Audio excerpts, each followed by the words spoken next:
this is FlippedHarber for Precalculus. In this video we're going to cover vectors. The objectives for this lesson are to graph vectors, find a position vector, add and subtract vectors, find a scalar product and the magnitude of a vector, and find a unit vector. The outline for this video, we'll start by talking about how to draw vectors, how to add and subtract vectors. We'll talk about the scalar product. Then we'll look at a theorem that involves finding the magnitude of vectors. We'll talk about how to write vectors. And then we'll take a look at a couple theorems, one for the equality of vectors and one about the unit vector. Now, a vector is really simply an arrow. We draw it usually in the XY coordinate plane or on a grid like this, just so that we can count how far up or down it goes, how far left or right the vector goes. But it's really just an arrow. It's got a length, that's referred to as the magnitude, and it's got a direction indicated by the arrowhead. Now here we see three vectors, vectors v, w, and x. Now you know you're talking about a vector in a textbook or something because the letters v, w, or x will be bolded. Now that's kind of hard to show on your homework, so the way we usually do it, instead of trying to make them bold letters, we'll put a bar over top of the vector. So if you see a bar over a letter, that's how we also know that it's a vector.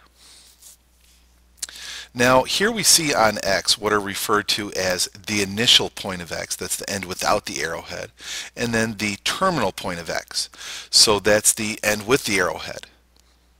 Okay, no big deal there.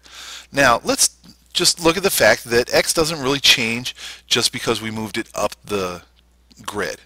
W doesn't change, it still points in the same direction, it's still the same number of units down, it's still the same number of units to the right, and the same thing with v. Where a vector is really doesn't matter. Okay, these are still vectors v, w, and x, and as a matter of fact it's usually quite nice the fact that we can just pick up a vector and move it around and it doesn't change anything.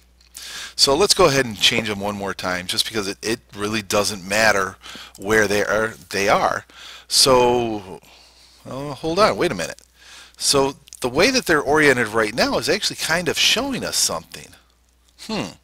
If I take vector v and then take vector w and put its initial point at the terminal point of v, they point together and get us to the same spot as vector x does. Well, I did this on purpose, obviously. It turns out that x is our vector v plus w. So this graphic here is showing us how we add vectors.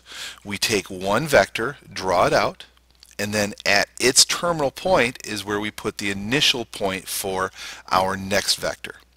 So vector x was actually the vector v plus w.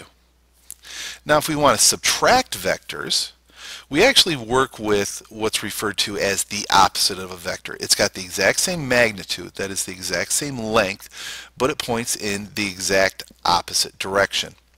So w pointed to the right and down, but opposite w points to the left and up. And you can see here what's referred to as v minus w, which is really v plus the opposite of w.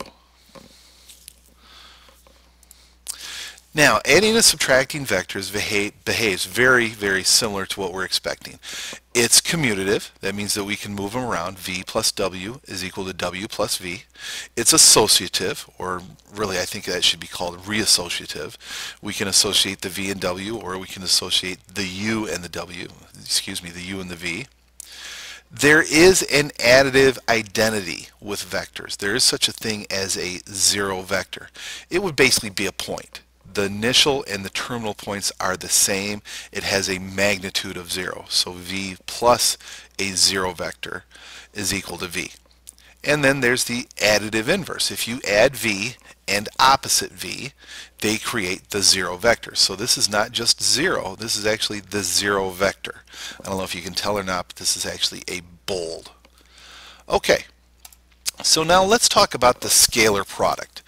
A scalar is a number that doesn't really have direction.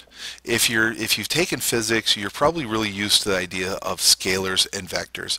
But a simple way to describe it is a vector is a value, that is the magnitude of the vector, and a direction.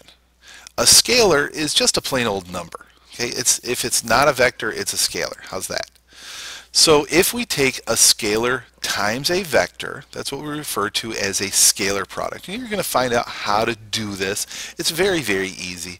But basically all that scalar product is doing is changing the length of the vector, changing the magnitude of the vector. Now if a is less than 0, or another way of saying that is if a is negative, it changes the magnitude of the vector as well as changing the direction of the vector. And we saw that change in direction with opposite w. So a negative scalar is going to point the vector in the exact opposite direction. Now here is the scalar product 2v. Now you'll notice that it is twice as long as v is. So if you add v plus v, you get 2v. Pretty simple stuff, pretty straightforward, just like we would expect it.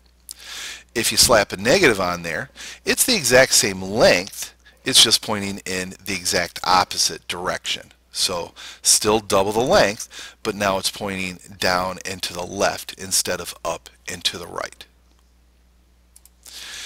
Now here's a theorem dealing with the magnitude of a vector. Again, the magnitude of a vector is the length of that arrow that we draw, and we denote it by using this double bar system. It kind of looks like a double absolute value, if you want to call it that. Really the reason that we double it is because we're talking about vectors, so we want to have a slightly different notation than when we're just talking about an absolute value. But the magnitude of a vector is always greater than or equal to 0. So really it's a lot like that absolute value. If the magnitude is equal to 0, then we know that that is a 0 vector. The magnitude of opposite v is equal to the magnitude of v. The direction that that vector points does not affect its magnitude. And if you take the magnitude of a scalar product, that's going to be equal to the absolute value of the scalar times the magnitude of the vector. Now we're actually going to look at some math on how to find the magnitude of a vector, but we've got to do some stuff first. Now a unit vector is really quite simply a vector that has a magnitude of 1. So we're going to talk a little bit more about unit vectors in a little bit. But when we refer to something as a unit vector, that just means it's got a magnitude of 1. It doesn't say anything about the direction of the vector. It can point in any direction it wants as long as its length is 1. Okay, so when we're writing vectors, because let's face it, drawing vectors is not real convenient sometimes. The way we do it is by breaking it up into what are referred to as its components. So a vector v, now notice that that v is bolded, so we know it's a vector. If you don't know how to make a bold on your paper, just put a bar over it. That vector v is equal to a scalar a times I. Now I is a unit vector. That means that it's 1 unit long, pointing in the positive x direction, plus scalar b times the vector j. And j again is a unit vector, but in this case it points in the positive y direction. So really what we're saying is that the vector v is made up of this vector that points to the right plus this vector that points to the points up. Now if a is negative, then it's going to point to the left, and if b is negative, then it's going to point down. So this is how we express a vector basically as a number on our paper instead of drawing it all the time. Now here is our vector v. It's the same v that we've seen before.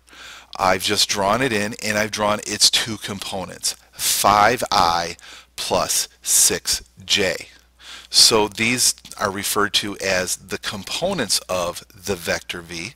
Notice that the I is bolded. Notice that the j is bolded. I and j are vectors. This is 5 times a unit vector. A unit vector would only about be this long because the unit vector is 1 unit long. So this is 5 times the unit vector, and this is 6 times the unit vector. Okay, now Let's talk about how vectors can be equal. Vectors v and w are equal if their components are equal. So a1 needs to be equal to a2. b1 needs to be equal to b2. Now this means that they point in the exact same direction and they have the exact same magnitude. Now their locations absolutely do not matter. V can be equal to w no matter where v and w are. Does that make sense? I hope so. Now let's take a look at how we add and subtract vectors when we write them out in this ij form.